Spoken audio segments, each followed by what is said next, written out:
కొవ్వు తగ్గాలా? కాస్త లావైతే చాలు, ముఖం పెద్దగా కనిపిస్తుంది.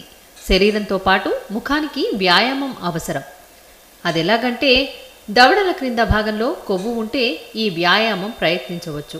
ఆహారం నములుతున్నప్పుడు దవడను ఎలా కదుపుతామో అలాగే కదిలిస్తూ ఉండాలి.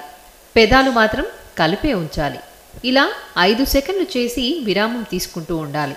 ఇలా 5 నిమిషాల పాటు రోజుకు 5 సార్లు చేయాలి. గాలిని పీల్చే వ్యాయామం వల్ల చెంపలు, మెడ భాగాల్లో పేరుకున్న కొవ్వు తగ్గుతుంది. దీనికోసం తలను కాస్త పైకెత్తాలి. ఇప్పుడు పెదాలు పూర్తిగా కాకుండా మధ్యలో చిన్న ఖాళీ ఉండేలా తెరిచి నోట్లోని గాలిని వదలాలి.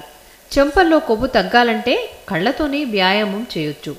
కళ్లను బిగుతుగా మూసి బుగ్గల్లో ఇలా ఒక 10 సెకన్లు చేస్తూ విరామం తీసుకోవచ్చు. బెలూన్ ఊదడం వల్ల మెడ, ముఖంలో ఉన్న కండరాలకు వ్యాయామం చేసిన ఫలితం దక్కుతుంది. విరామం దొరికినప్పుడల్లా బెలూన్తో ఈ వ్యాయామం చేస్తుంటే మంచిది.